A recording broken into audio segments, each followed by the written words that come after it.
इस वीडियो में हम लोग बुक एम करीम से चैप्टर एसएचएम का क्वेश्चन नंबर 62 से क्वेश्चन सॉल्व करें। Question number 62, a block of mass m1 resting on a smooth horizontal surface is connected to a spring of a spring constant k that is in cord in a nearby ball। करे एक spring है, उससे एक m1 मास का block attached है जिसका spring constant k है और स्प्रिंग एक तरफ दीवार से फिक्स है। बना ए ब्लॉक ऑफ मास m2, एक ब्लॉक जिसका मास m2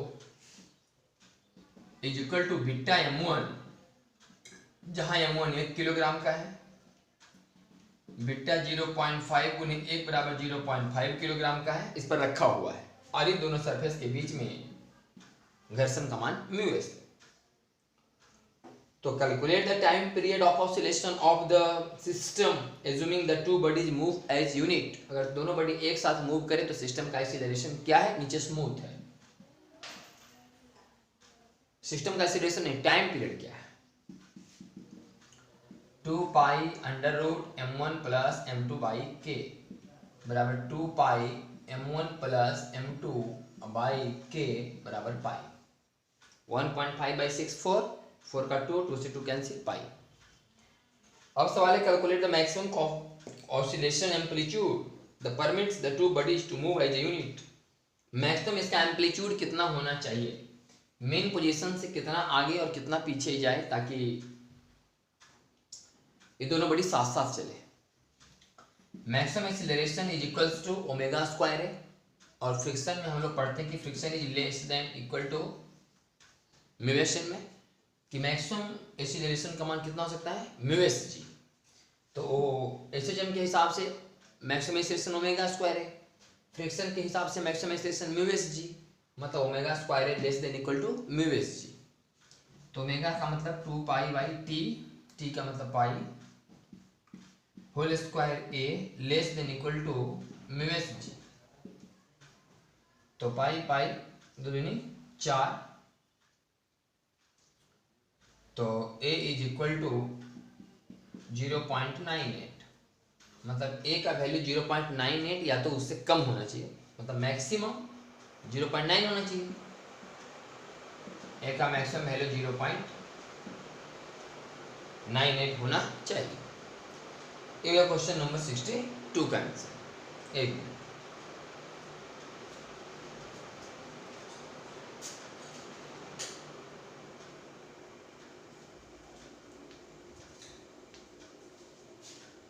नेक्स्ट देखते हैं 63।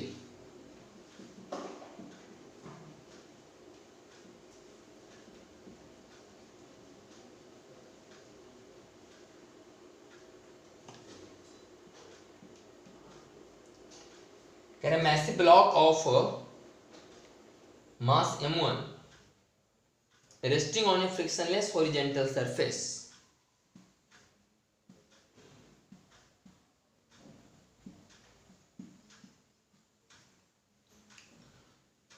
connected to an incord horizontal spring, spring से जुड़ा हुआ है।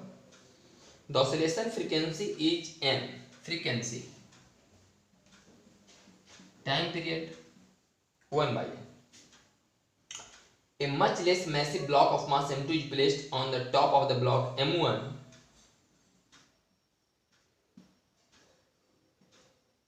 छोटा m ब्लॉक m2 इसका नाम, छोटा एक block m2 is placed on the top of a block m1 को ऊपर रखा गया। The coefficient of static friction between the two blocks is μs। Calculate the largest amplitude of oscillation of the block m1, largest amplitude बताना है m1 का, which permits the block m2 to ride without slipping, इस पर slip नहीं करे। बताइए इसका maximum amplitude क्या होगा जबकि n बराबर 3 हर्ट्ज, मतलब टाइम पीरियड बटा 3 सेकेंड और म्यू बराबर 0.6। सेम सवाल पहले बनाए अभी हम लोग, omega square a less than equal to mu s g, omega 2 pi by t या 2 पाई न्यू, 2 पाई बनी frequency direct whole square a less than equal to mu s g. तो 3 दूनी 6 चक 36 pi square a less than equal to 0.6 into g. तो a less than equal to 0.6 into ji by 36 अगुने pi का square. तो ये आ रहा है 1.65 इंटू 10 टू द पावर -2। कैसे आएगा 1.65 इंटू 10 टू द पावर -2? तो इसको अगर 10 मान लें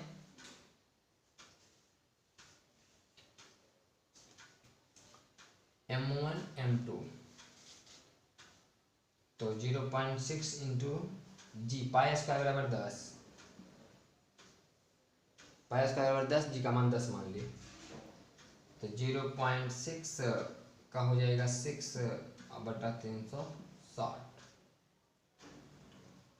1/60 मतलब 100/60 गुने 10 टू द पावर -2 बराबर कितना हो जाएगा? ये 5/3 गुने 10 टू द पावर -2। तो एक बार का 3 छक 18 1.66 इंटू 10 टू द पावर -2 1.65 के आसपास आ रहा है आंसर। सेम सवाल 61 62 62 63।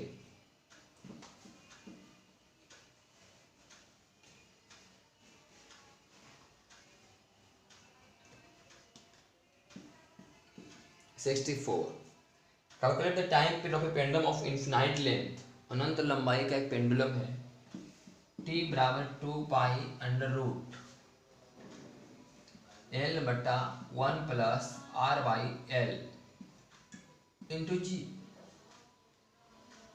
टाइम पीरियड का फॉर्मूला है for a large simple pendulum.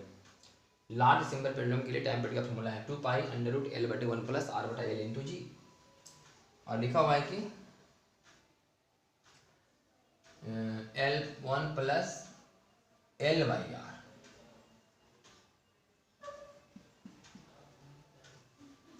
To पाई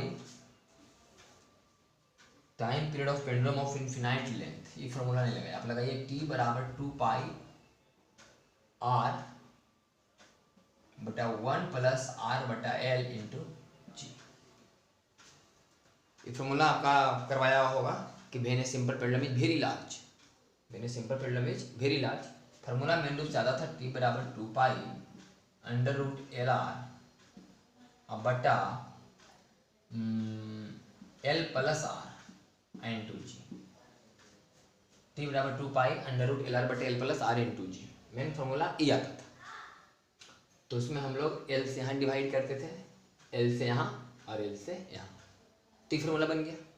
अब इसमें एल का मान इन्फिनाइट पुट करो तो 0, तो टी बराबर 2 pi under root R by g. ये टाइम पीरियड ये हम लोग पढ़ते when simple pendulum is very large, theory में करवाया गया था कि अर्थ है, अर्थ का रेडियस है, एक सिंपल पेंडुलम है, ये थोड़ा सा बहुत ज़्यादा लंबा है,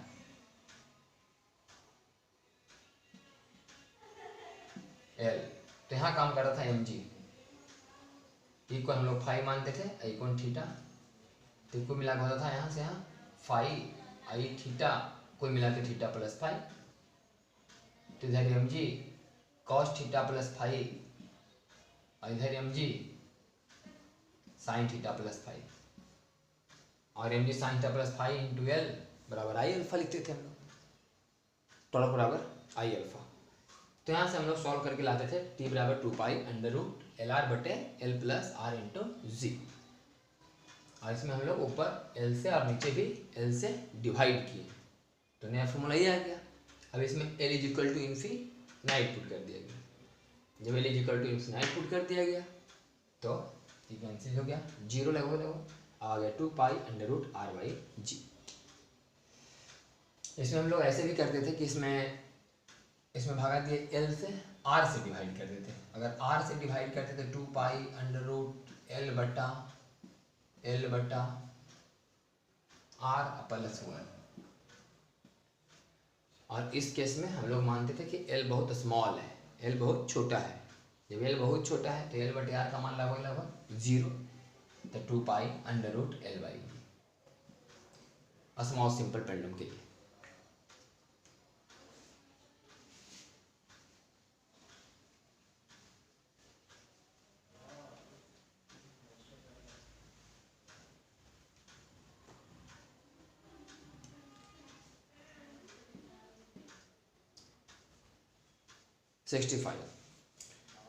The cut on a given rod has a radius of curvature equal to r. The cut on a given rod has a radius of curvature equal to r. A scooter of mass m oscillates in this cut. Calculate the time period. अच्छा, एक cut है ऐसे,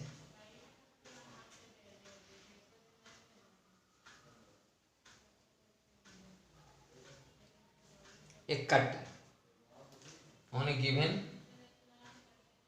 road high radius of curvature equal to R. इसका radius of curvature पता त्रिज्या are है, मतलब ये आर रेडियस का है। एक रोड है जो कट है ऐसे। A scooter of mass m oscillates in this cut. एक स्कूटर जिसका मास m है ऑसिलेट्स इन दिस कट, जाता है आता है, जाता है आता है। तब इसका टाइम पीरियड का मान बताइए। टाइम में कितना होगा? वही होगा 2 pi under root R by G. Same तरीका, यहाँ से फिर थीटा बढ़ेगा, फिर एम जी साइन थीटा, वैसे सब कुछ सॉल्व होगा। मान लें कि यहाँ चला गया थीटा एंगल पर, यहाँ काम करेगा एम जी, इधर एम जी कॉस थीटा, इधर m g sine theta. Just like simple pendulum जैसा। सिंपल पेंडुलम में रेस्टोरिंग फोर्स कौन था? M g sine theta.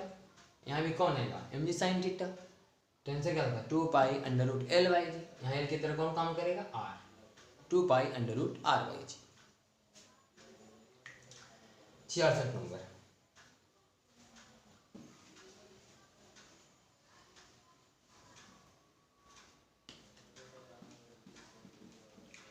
A body of mass m is allowed to fall in a tunnel dug through the earth along one of its diameter. पृथ्वी के diameter के about एक whole कर दिया गया है। पृथ्वी में एक होल कर दिया गया। तो मान लीजिए कि यही अर्थ है और अर्थ में इसके डायमीटर के अबाउट एक होल कर दिया। डायमीटर के अबाउट एक होल है, अंदर अंदर एक पाइप की तरह tunnel. If the body skewed HHM, then calculate time period. इसमें एक बॉडी जो कर रहा है सिंपल हार्मोनिक मोशन, कैसे कर रहा है, क्यों कर रहा है, सोचिए। अगर पृथ्वी के सेंटर पर कोई बॉडी को रख दिया जाएगा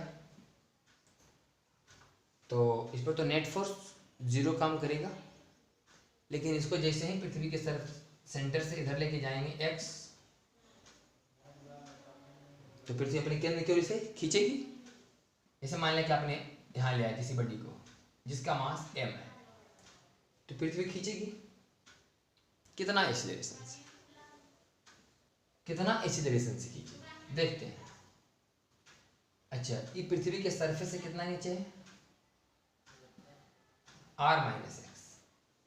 तो पृथ्वी के सरफेस से r माइनस एक्स नीचे, g का मान कितना होता है? g डैश बराबर g into 1 minus H by R.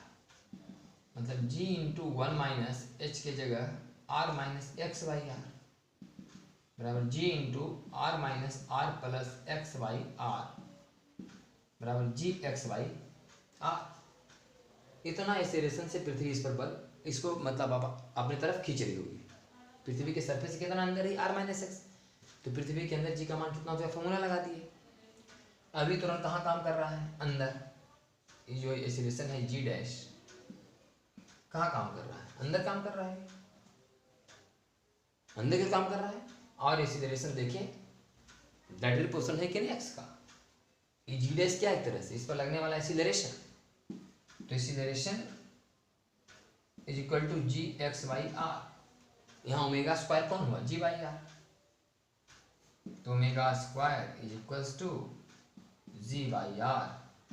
Omega is equal to g by R का root T is equals to 2 pi under root R by जी।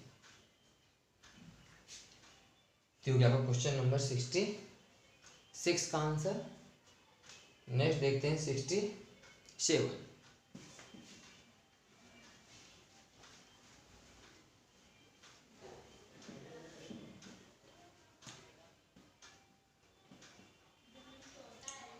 कह रहा है small body oscillates in a vertical plane on a smooth internal surface of a spherical cup of radius r. A small body oscillates in a vertical plane on a smooth internal surface of a spherical cup of radius r.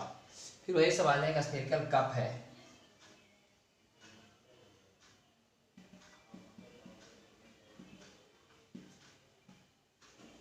Cup, एक cup है, spherical cup. A small body oscillates in a vertical plane on a smooth internal surface of a spherical cup of radius r. इस पर है कोई body ऐसे m मास का, इसी vertical plane में ही ऑसिलेट्स कर रहा है, जिसका भी तो टाइम, इसका भी तो रेडियस r ही है।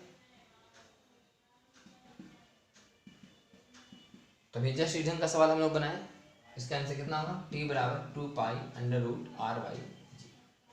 ये भी सिंपल पेंडुलम की तरह काम करेगा, जाना है आना है, जाना है आना है, इसको रिटर्निंग करने वाला कौन है, एम जी साइन थीटा।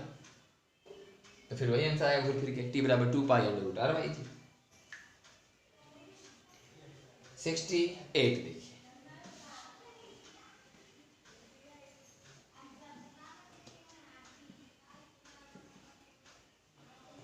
कह simple pendulum having a bob of mass m swings with an angular amplitude of 40 degree so that the tension in the string is greater than mg cos 20 when its angular displacement is 20 degree. आसान सवाल है, एक simple pendulum of bob of mass m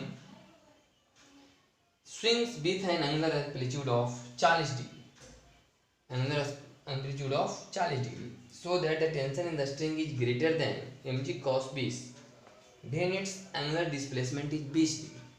angular displacement कितना है, 20 degree. तो यहाँ tension पूछ रहा है, अगर यहाँ रुका हुआ रहेगा ने तब टेंशन बराबर mg cos 20 रिस्टोरिंग करने वाला mg sin 20, तो टेंशन बराबर होता है mg cos 20। लेकिन इस बात का तो गारंटी है कि जब यहाँ से आ रहा होगा तो इसके पास वेलोसिटी भी होगा, क्योंकि लिखा है simple pendulum having a bob of mass m swings with an angular amplitude of 40 degree, इस 40 डिग्री पर स्विंग कर रहा है।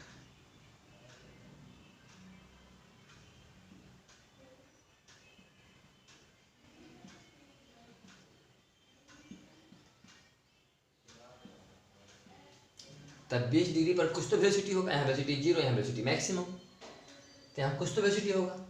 अगर वेलोसिटी कुछ भी होगा तो बाहर एक फोर्स और रहेगा, mv² बाई l, रस्सी का लंबाई। तो ये बताना है कि tension in the string is greater than mg cos b, तो साफ साफ दिख रहा है कि tension greater than mg cos b। Tension का मान mg cos b से क्या होगा, ज़्यादा होगा, क्योंकि यहाँ क्वेश्चन कुछ वेलोसिटी जरूर होगा, क्योंकि 40 डिग्री एम्पलीट्यूड पर स्विंग कर रहा है। तो यहाँ वेलोसिटी मैक्सिमम, यहाँ वेलोसिटी 0, यहाँ कुछ तो होगा वेलोसिटी, तो अगर कुछ भी होगा वेलोसिटी तो बाहर एक फोर्स रहेगा mv² बाई l, तो पक्का है कि mg cos b इसमें इतना और ऐड होगा। 69 नंबर,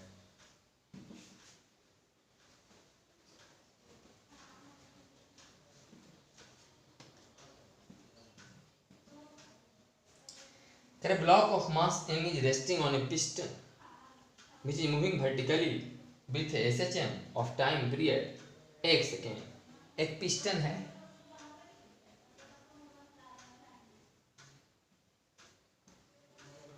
इसको बोलते हैं सिलेंडर,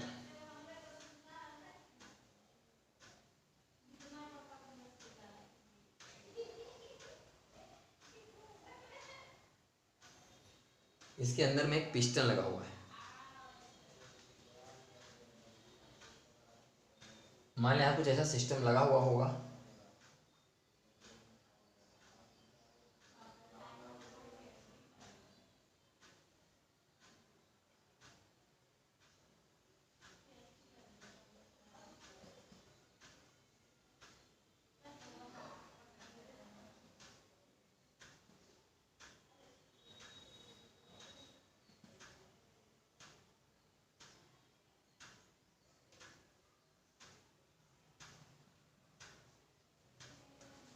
मान लीजिए ऐसे सिंपल में कोई ऐसे घुमाएगा इसको तो चक्का ऐसे चलेगा, तो त्रिज्या हर एक जगह बराबर नहीं है, इधर कम है इधर ज़्यादा है, ऐसा कुछ सिस्टम है।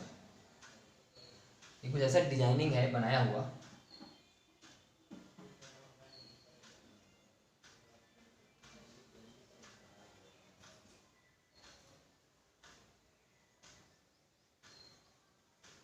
जिस कारण से ऊपर नीचे हो रहा है, कुछ तो सिस्टम होगा अपना जिस कारण से क्या कर रहा है, एसएचएम कर रहा है। टाइम पीरियड 1 सेकेंड है इसका।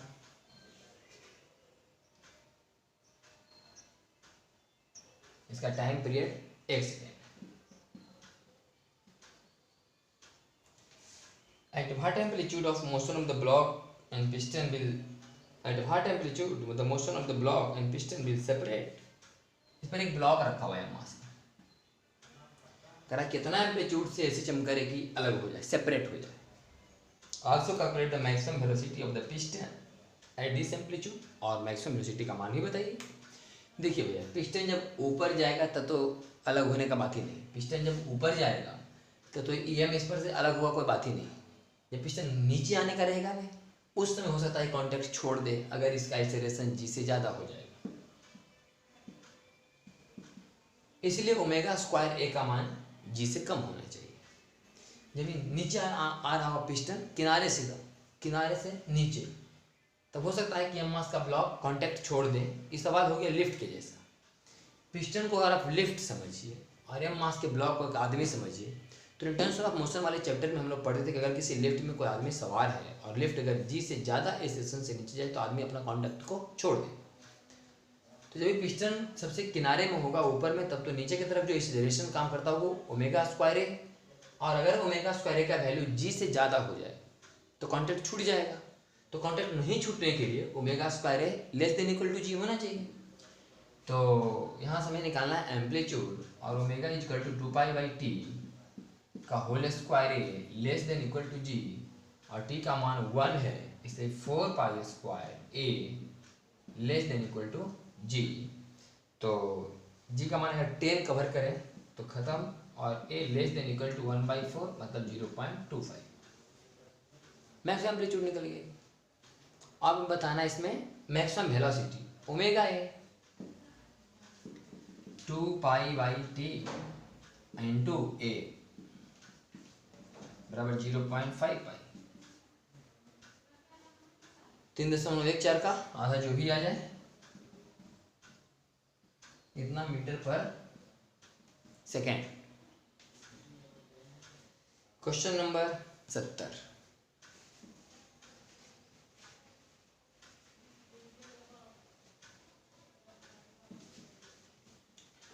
कह रहे यूनिफॉर्म यू ट्यूब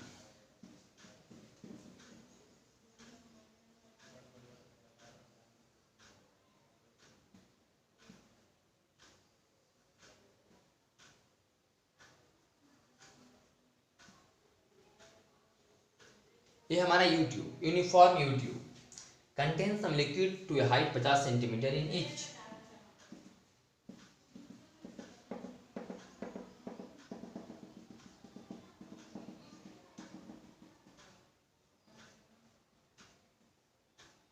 पचास सेंटीमीटर और 50 सेंटीमीटर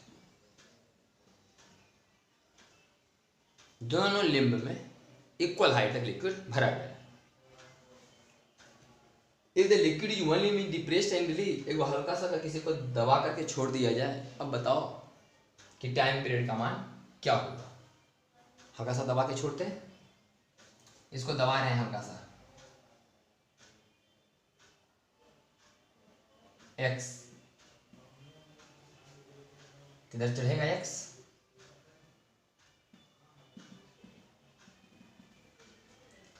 तो आप देख लीजिए वास्तव में दूरी हो गया 2x, इधर से इधर का लेवल कितना हो गया ज़्यादा 2x, तो कितना प्रेशर देगा ये रो जी एच, रो जी एच प्रेशर, क्योंकि प्रेशर रो जी एच इतना प्रेशर यहाँ ज़्यादा पड़ेगा। और मान लें इसका एरिया ये है, इसका एरिया क्रॉस सेक्शन का एरिया ये है, तो प्रेशर तो निकल गया रो जी एच, इतना प्रेशर यहाँ ज़्यादा लग रहा है, तो फोर्स बराबर प्रेशर इंटू एरिया, तो फोर्स बराबर प्रेशर इंटू एरिया, ये हो गया फोर्स बराबर प्रेशर इंटू एरिया। तो हमें निकालना टाइम पीरियड, तो हमको पहुंचना पड़ेगा इसी डायरेक्शन तक, तो इसी direction is equal to force by mass, rho G 2x A by mass. अब देखते हैं कि मास कितना है, तो वास्तव में तो 50 सेंटीमीटर इधर था और 50 सेंटीमीटर इधर था, उतने पानी था ना, 50 सेंटीमीटर इधर 50 सेंटीमीटर इधर, इसे कंसीडर नहीं करना है। वास्तव में ऐसा यूट्यूब नहीं, ऐसा होता है यूट्यूब एकदम,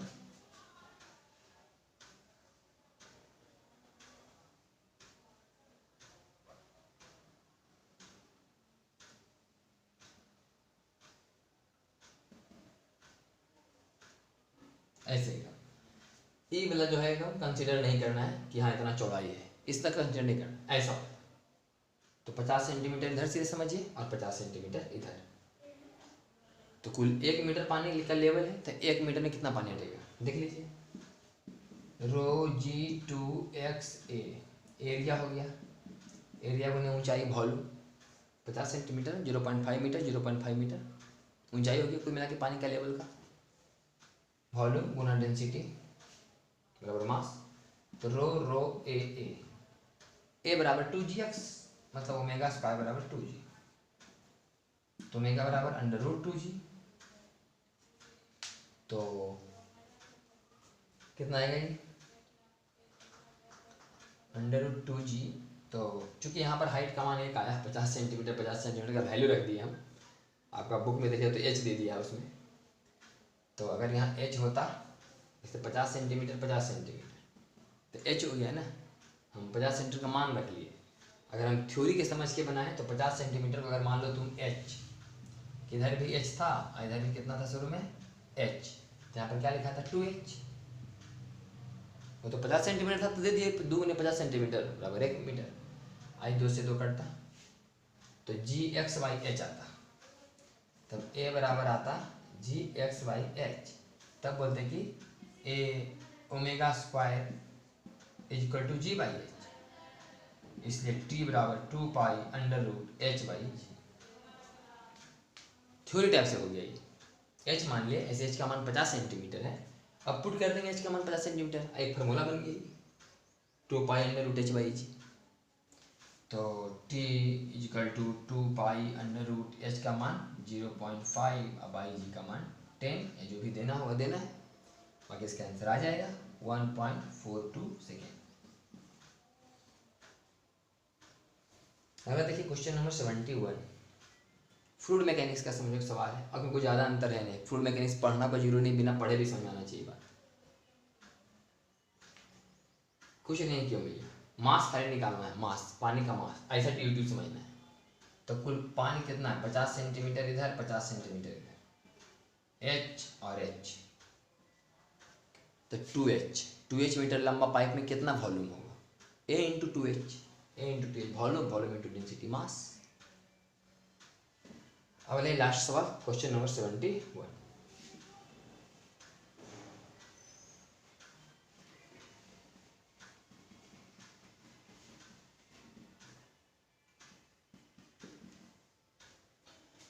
test tube of weight 5.6 gram and external diameter 2.5 centimetre, एक टेस्ट ट्यूब है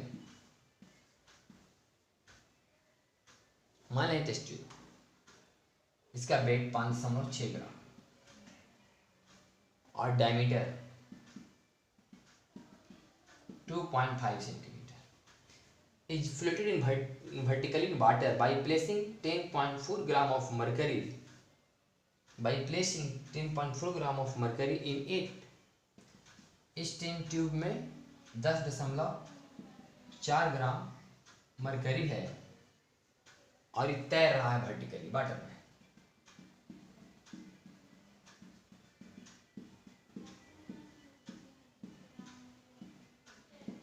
तैर रहा है वाटर में, इसके अंदर भरा हुआ मरकरी। एक टेस्ट ट्यूब जिसका वेट, टेस्ट ट्यूब का अपना वेट 5.6 ग्राम है, इसका बाहरी डायमीटर 2.5 सेंटीमीटर, इज फ्लोटेड तैर रहा है vertically in water by placing 10.4 gram of mercury in it. इसके अंदर में 10.4 ग्राम मरकरी भी भरा हुआ। Find the time period if the test tube is depressed slightly and then release. इसको कोई हल्का सा दबा के छोड़ दे तो ऐसे ऐसे होना शुरू हो जाएगा। बताओ टाइम पीरियड का मान क्या है। देखते हैं, यहाँ तक तो मान लो कि डूबा हुआ है, यहाँ तक स्थिर है, एकदम पानी में डाल दिया, यहाँ तक स्थिर है। अब इसको हल्का सा दबा दिया, जैसे इसको हल्का सा एक्स दबाएंगे, ध्यान से समझिएगा, जैसे इसको हल्का सा एक्स दबाएंगे तो कितना इसका आयतन और अंदर जाएगा। अभी जो आयतन है तो ही है अंदर में, अभी जो आयतन है वो तो ही है।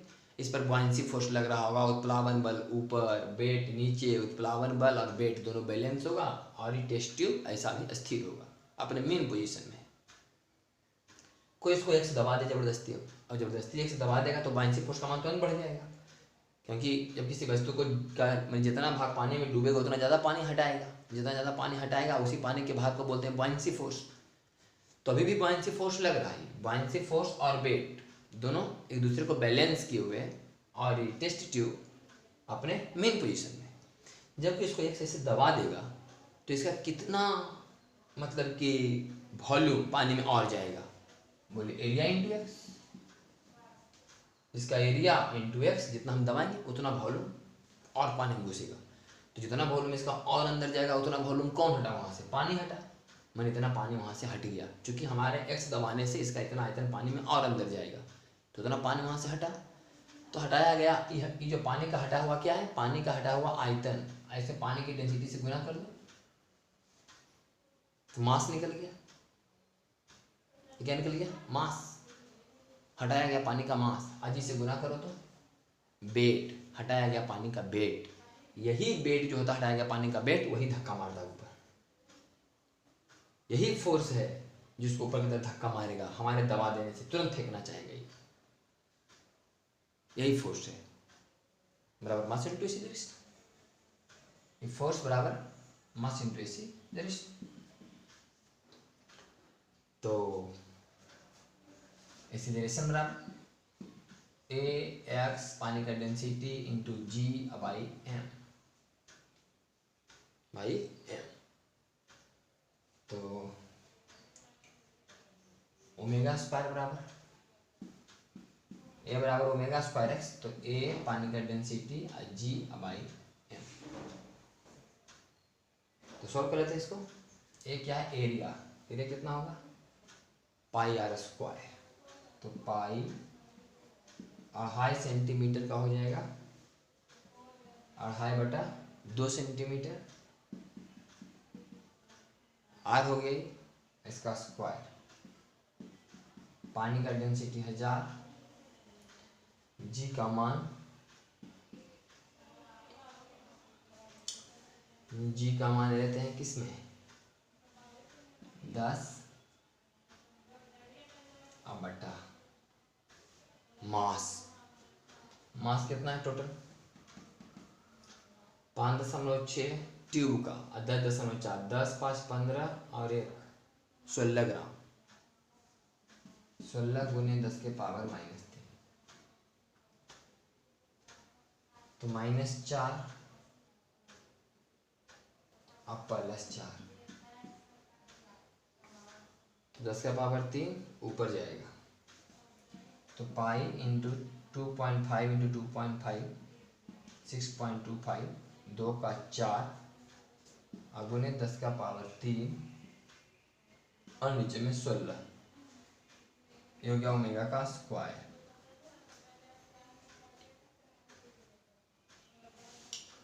तो ओमेगा बराबर इसका रूट,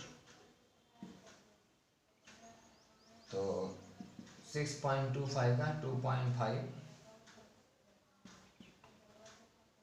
16 का 4, 4 का 2, इसका हो गया, इसका हो गया, इसका हो गया, 100 का 10, बाकी बचा 10 पाई, तो 25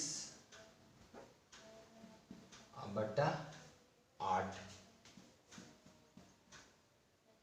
अंडर रूट 10 पाई, तो यह ओमेगा। तो टी बराबर 2 पाई बाई ओमेगा,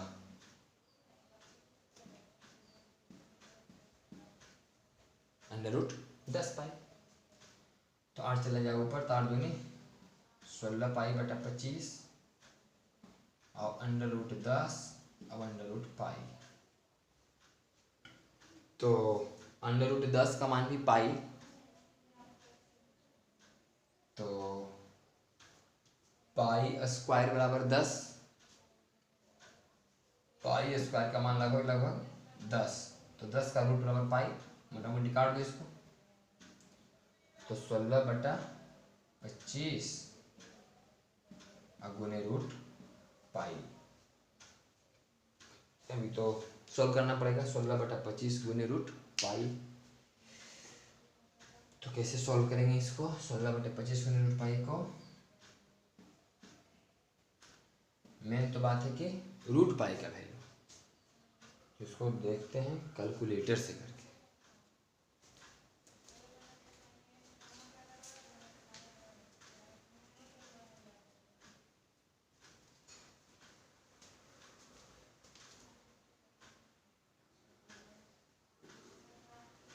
इसको करके ही देखते हैं थोड़ा रहने। तो 16 भागे 25, 25 भागे 16 कर लो तो 25.0, 25 छक 150,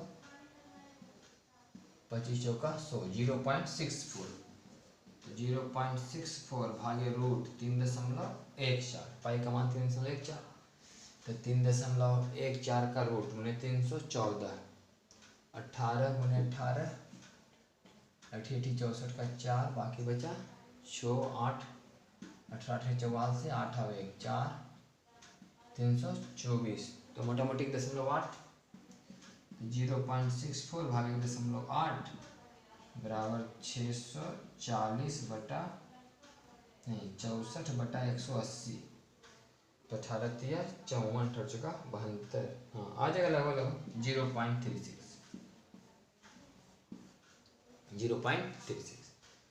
क्या बात खत्म हो गया सिंपल हार्मोनिक मोशन। अगले बार हम लोग पहले बनाएंगे, इसमें तो दिया गया इलास्टिसिटी, लेकिन पहले हम लोग सिंपल हार्मोनिक मोशन के बाद पहले क्या बनाएंगे, साउंड वेव एंड साउंड पहले क्लियर करेंगे, उसके बाद फिर पीछे मुड़ेंगे। क्या बात खत्म हो गया चैप्टर सिंपल हार्मोनिक मोशन।